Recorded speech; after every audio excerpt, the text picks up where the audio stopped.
Salut, c'est Laure Manodou. Retrouvez-moi dans Click sur Canal+. Bonjour, monsieur. Excusez-moi. Oui. Vous êtes Laure Mamadou? Laure Manodou, la légende est dans Click. Ça va bien? Ça va? Merci. Est-ce que ça vous fait rire, Omar et Fred? C'est drôle. Ouais, c'est Franchement, marrant. c'est drôle. Voilà, on a osé se dire, voilà, ça l'a fait marrer parce qu'il y a des trucs qui étaient vraiment pas marrants qui vous sont arrivés. Ce documentaire, il est assez exceptionnel. C'est impossible de le regarder sans avoir les larmes aux yeux parce qu'on est bouleversé par ce qui vous est arrivé, parce que vous avez traversé, par le courage d'être là, d'avoir réussi à prendre la parole, par votre parcours de sportive, parce que vous êtes avant tout une sportive, une mère de famille qui a réussi tout ce qu'elle a entrepris. Et pour ça, je vous dis bravo. Merci. Dans les yeux. Comment vous allez, Laure Manodou, en 2025? Ça Ouais. va très bien. J'ai été un peu chamboulée justement par le doc que j'ai vu plusieurs fois. Ça m'a un peu servi de thérapie et ça me fait prendre conscience de tout ce que j'ai pu faire dans le passé et un peu de fierté aussi. Vous pouvez, Faut l'avouer. 122 médailles. JO d'Athènes 2024, médaille d'or au 400 mètres nage libre, médaille d'argent sur 800 mètres nage libre, médaille de bronze sur 100 mètres d'eau, 36 titres de championne de France, 13 médailles européennes et 6 médailles mondiales. C'est dit dans le doc. Aux États-Unis, ils ont Michael Phelps et en France, on a Laure Manodou. Et vous avez dit un truc de fou, c'est que vous n'avez jamais vraiment aimé nager. Non. C'est vrai, ça? Je pense qu'il y a beaucoup de nageurs ou beaucoup de sportifs qui n'aiment pas vraiment leur sport, mais ils aiment plutôt la gagne et être les meilleurs, ouais. Comment vous êtes tombé dedans? Tout simplement pour apprendre à nager. C'est mes parents qui m'ont mis à la D'accord. natation parce qu'on allait en Bretagne en vacances et qu'il fallait absolument savoir nager pour aller dans l'eau. Et après, on est 3 enfants et c'est plus pratique de mettre les 3 enfants dans le même sport pour les allers-retours. Et après, j'aime pas nager, mais j'aime bien la sensation de la glisse quand je suis dans l'eau. Et aussi l'isolement, parce que vous êtes quelqu'un de... Ouais. qui aime ça, en fait. Moi, j'aime bien la être nage, seule. c'est une Ouais. forme d'isolement. J'aime bien être seule et c'est vrai que dans ce sport, déjà, c'est un sport individuel et en plus, on est la tête dans l'eau, donc personne nous parle et je pense que c'est ça que j'aimais aussi, c'est d'être tranquille, ouais. Au début du documentaire, on vous voit avec vos enfants, Ouais. loin de Paris, loin de l'agitation, loin de la ville, et vous dites que tout vous oppresse. Tout m'oppresse, en fait,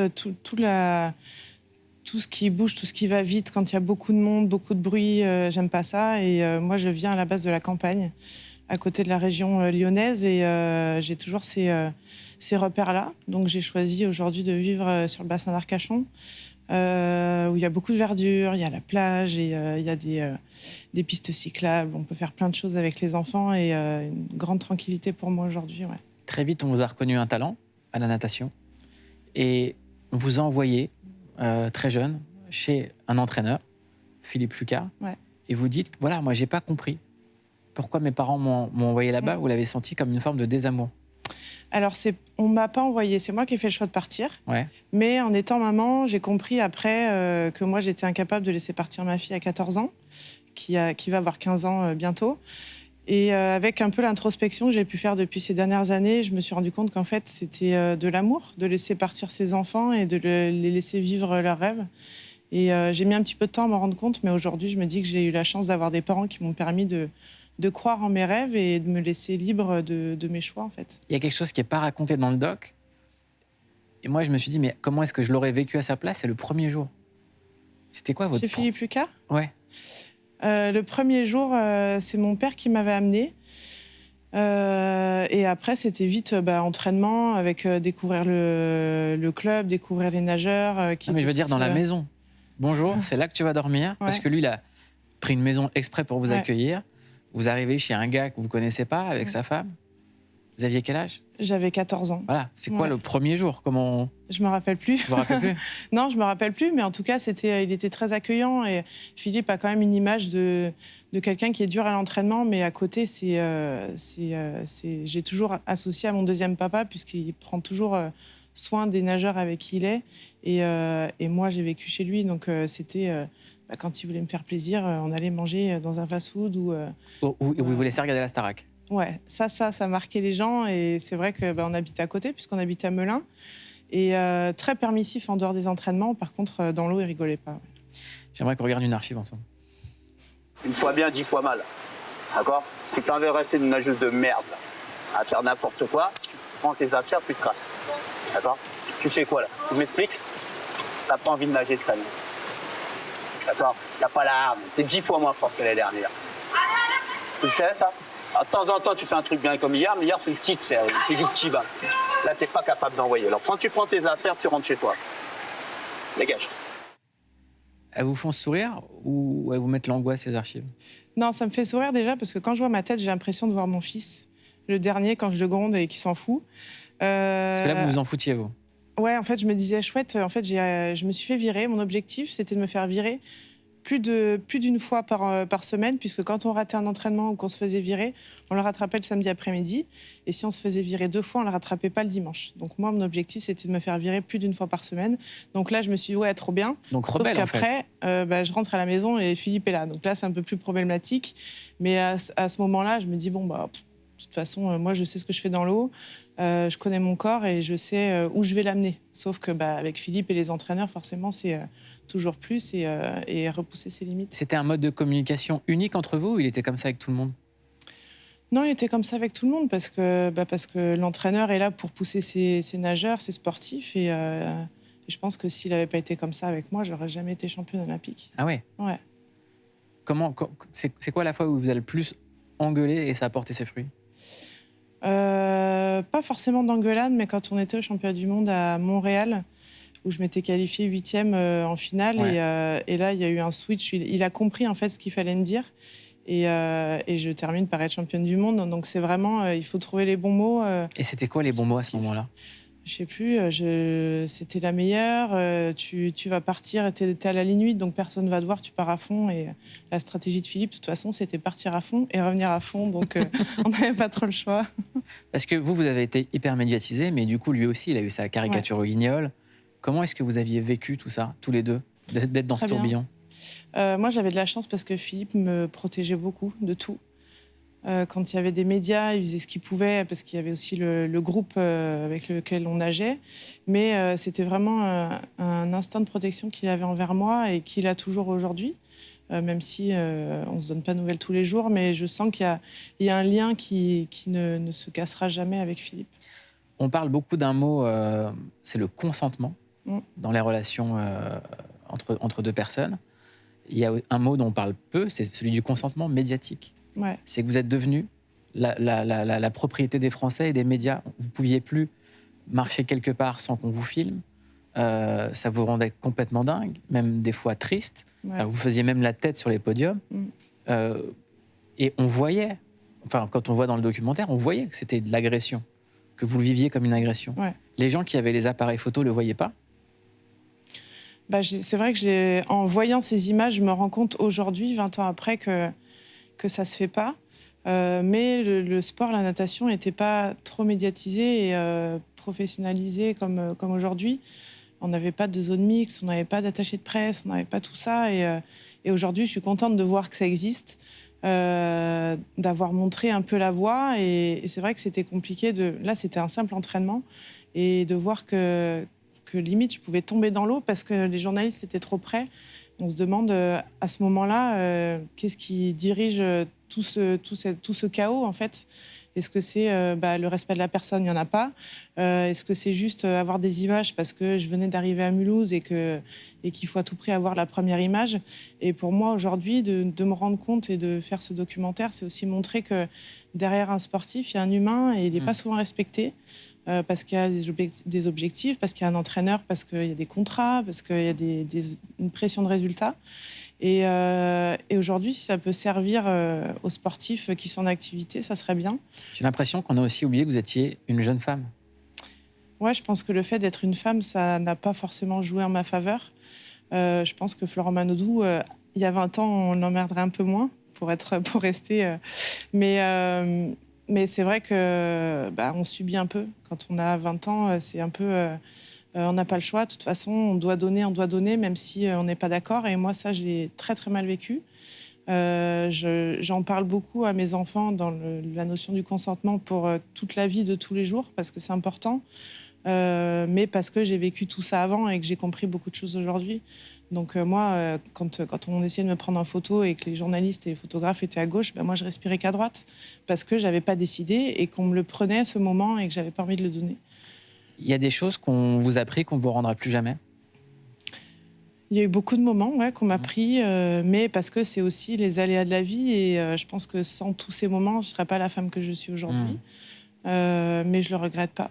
Je regrette certains moments de ma vie, mais tout ce qui a été autour de ma carrière, non, je ne le regrette pas. Il y a une image aussi forte, c'est qu'on voit au JO tous les appareils photos dans les compétitions.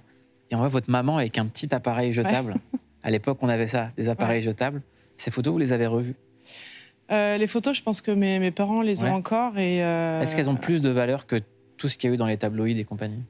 Alors moi, je retiens pas les photos, je retiens plus les images de ma maman qui avait un carnet en fait qui notait tous les temps, toutes les compétitions, que ce soit des compètes nationales ou des compètes du club. Et ça, je trouve que c'est déjà le fait d'être là à beaucoup de compétitions, ça n'a pas été facile pour eux. On en parlait il y a quelques jours. C'est d'être parent d'un sportif de haut niveau, c'est soit ils sont trop près et ça peut être invasif, ou soit ils sont trop loin et du coup on estime, nous, en tant que sportifs, que la famille n'est pas là. Et il y a une compétition où moi, j'étais pas contente de moi. J'avais dû avoir comme objectif de battre un record de France et je l'ai pas fait. Mes parents avaient fait 600 km en un week-end et je les ai pas calculés pendant toute la compétition. Donc c'est assez compliqué de trouver le juste milieu. Vous avez envie de leur dire quoi maintenant à vos parents que vous pouviez pas leur dire à l'époque? De leur dire merci déjà de m'avoir permis de vivre ce rêve-là que j'avais d'être championne olympique, de participer aux JO et de croire en moi et de croire en tout ce que je voulais faire. J'aimerais qu'on écoute Kylian Mbappé, ça va vous parler. On discutait avec Léon Marchand qui nous disait, moi, je suis tellement dans la compétition, dans l'effort, j'ai pas de place, effectivement. Pour l'anecdote, je parlais avec lui, je l'ai rencontré moi 1 an et demi avant les JO. J'ai rencontré lui, sa famille, et la première fois que je le vois, je lui dis je t'envie beaucoup, mais bientôt je t'envierai plus. Il me dit pourquoi tu envies ma vie? Il m'a dit tu es Kylian. Je lui dis ouais, parce que pour l'instant, toi, tu vis. Je lui dis mais vu ton talent, vu ce que tu vas faire, bientôt tu vas venir avec moi et tu vas plus vivre. Et il y est en plein dedans.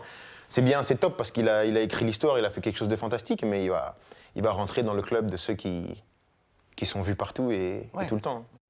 Vous étiez dans ce club? Ouais. Je l'étais et je suis ravie de ne plus l'être. C'est vrai que c'est pas facile parce qu'on se rend pas compte, nous, quand on est sportif, on a vraiment un objectif, on est dans notre bulle, on fait pas attention à tout ce qui se passe autour. Et quand on sort des JO, par exemple, comme Léon Marchand qui était là, en plus les JO dans son pays, c'est fantastique, mais on se rend pas compte qu'après, on est médiatisé à bloc et qu'on ne gère plus rien. Je pense qu'il faut vraiment faire attention à l'entourage qu'on a, qu'on soit bien protégé. Léon a la chance aussi de s'entraîner aux États-Unis, de pouvoir partir un peu partout où il veut, pour se réfugier dans des endroits où il n'est pas vu comme en France. Et on a de la chance de l'avoir dans la natation française, mais ça peut faire des dégâts et je pense qu'il faut faire vraiment attention. Ouais. Aujourd'hui, vous avez une vie qui est totalement différente. Comment vous êtes sortie de tout ça? Je suis sortie de tout ça puisque j'ai eu mes enfants et j'ai décidé de ne plus travailler, de m'en occuper et de profiter de ces moments-là. J'ai eu longtemps un peu la sensation de ne rien faire. Quand on me demandait « Toi, tu fais quoi maintenant ?» Je disais rien. C'était difficile pour moi. Après, j'assumais le fait d'être mère au foyer et de m'occuper de mes enfants. Mais c'est difficile de passer d'une vie médiatique à, entre guillemets, rien du tout. Mais moi, je préfère cette vie où je fais ce que je veux quand j'en ai envie et personne ne m'arrête dans la rue, même si à l'endroit où je vis, les gens sont très sympas et qui me respectent beaucoup et que tout le monde m'a beaucoup respectée. Aujourd'hui, c'est pas une vie que je recherche, moi, sous les feux des projecteurs et c'est pas ma personnalité. Donc, je suis ravie d'avoir la vie que j'ai aujourd'hui. Qu'est-ce que vous leur racontez à vos enfants sur vous? Rien du tout. Je leur raconte rien de ce qui a pu se passer avant. Des fois, il y a des gens qui me demandent une photo et c'est vrai qu'ils regardent comme ça. Ils comprennent un petit peu, mais je leur ai jamais montré de vidéo ou quoi que ce soit, puisque moi, j'ai envie qu'ils me voient comme une maman toute simple et pas une maman qui a gagné des médailles. L'année dernière, j'ai eu la chance d'aller dans les écoles de mes enfants et de leur montrer aussi la torche. Donc, de faire un peu l'entre-deux entre le sport et la maman que je suis. Mais je ne vais pas arriver avec toutes mes médailles, puisque de toute façon, j'en ai plus à la maison. Mais qui m'aiment juste comme leur maman et pas comme une maman championne. Et les autres enfants d'autres parents, ils leur parlent de vous dans la cour de récré ou pas? Je sais pas. Vous savez pas? Je sais pas, je pense que oui, mes enfants sont fiers d'avoir une maman qui a gagné des médailles. Mais moi, j'ai juste envie d'être une maman toute simple. J'aimerais qu'on regarde un autre extrait du documentaire sur la rupture avec l'entraîneur. Elle part pour une seule chose, je pense que vous avez quand même compris. Elle part parce qu'elle a envie de moins travailler. C'est tout. Elle fuit le travail, elle me l'a dit, là. J'avais 21 ans et je me suis dit, maintenant, c'est à moi de décider. Ça a été tellement facile, entre guillemets, pour moi d'avoir des résultats comme ça pendant 3-4 ans que je m'étais dit, ça va, je m'entraîne comme ça 1 an et puis je vais y arriver. Moi, je suis fort, vous savez, je suis très fort. Et dans le couple Manodou-Lucas, le plus fort, c'était moi dans la tête, bien sûr. Parce que, voilà, quoi. Mais il a raison. Il me connaissait par cœur et il savait très bien comment m'abattre après ma décision de partir. Il avait raison, j'avais plus envie de travailler. Mais oui, si je regrette un truc, c'est de ne pas être restée avec Philippe plus longtemps, puisque je pense que j'aurais pu avoir un autre titre olympique. Mais à ce moment-là, enchaîner les kilomètres, c'était plus dans ma ligne de mire. Et je pense qu'à 21 ans, on avait envie d'autre chose. L'amour. Ouais.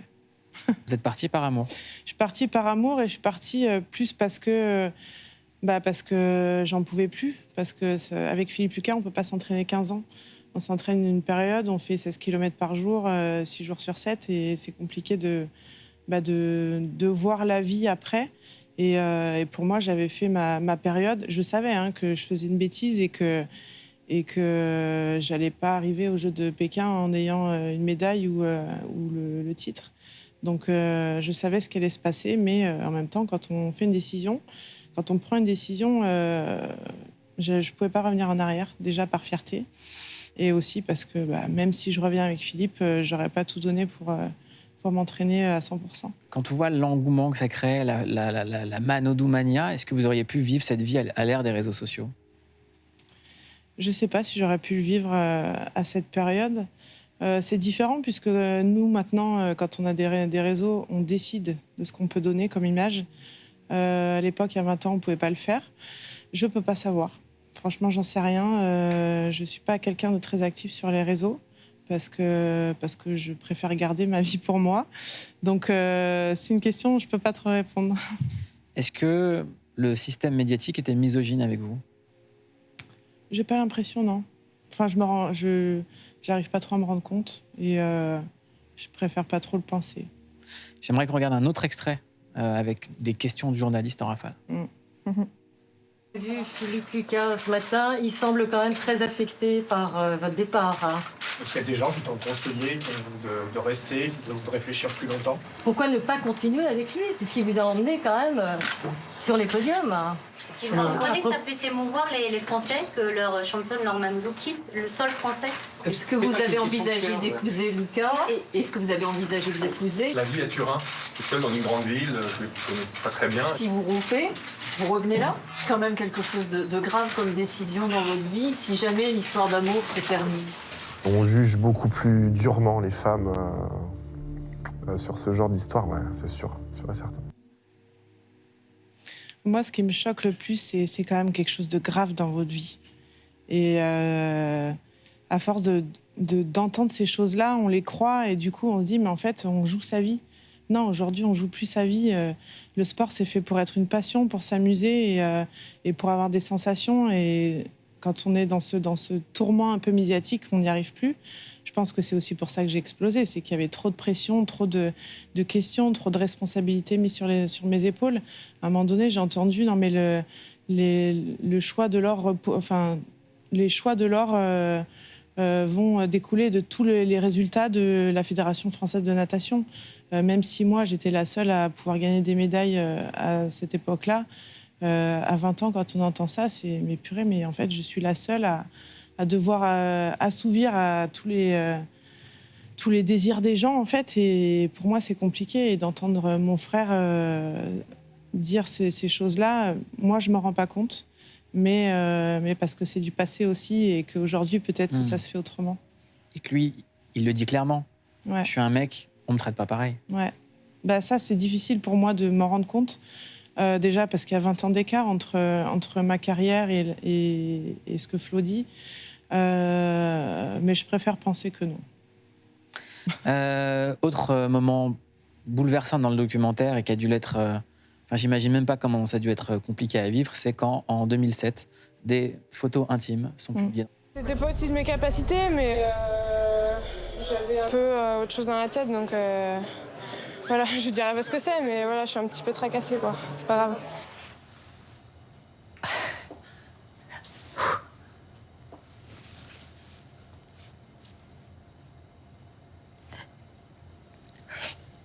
En fait, je me dis qu'elle est super forte à ce moment-là. Je suis désolée. Avec du recul, hein, je me dis, mais elle est méga forte, quoi. Elle fait la course, elle la gagne pas, mais elle est deuxième, et elle se présente devant nous en disant quelque chose qui me tracasse. C'est pas quelque chose qui la tracasse, c'est quelque chose qui va lui pourrir la vie, pour toujours. C'est des photos qui traînent sur le net. Enfin, faut venir devant les micros ce jour-là.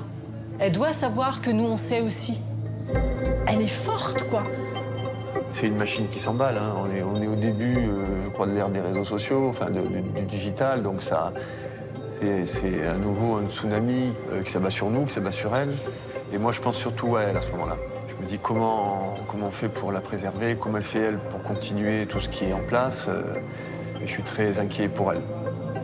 Plus rien qui compte que de s'assurer qu'elle va bien et qu'elle va s'en sortir, à titre personnel. Déjà, les mots d'Isabelle Langer me touchent beaucoup, déjà parce que c'est une amie aujourd'hui. C'est la toute première journaliste que j'ai connue en arrivant dans le monde de la natation. En fait, ce moment-là, je me rappelle, c'était au championnat d'Europe en petit bassin en 2007. C'était Nicolas, mon grand frère, qui était mon entraîneur, qui est venu avec nous à cette compétition en équipe de France. Et moi, en fait, je pensais qu'à une chose, c'était, mais en fait, je leur fais honte à ma famille.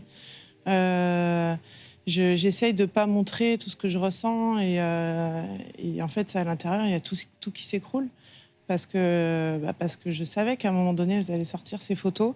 Ça sort au moment où je suis en compétition et c'est compliqué à vivre parce que pour moi, c'est comme un viol. Et aujourd'hui, c'est banalisé parce que ça arrive beaucoup. Mais à cette époque, en fait, j'étais une des premières, je pense. Donc, je montre le chemin à tout le monde. Donc, si ça peut servir à quelqu'un, tant mieux. Aujourd'hui, je m'en sers pour faire de la prévention, notamment avec ma fille qui va avoir 15 ans.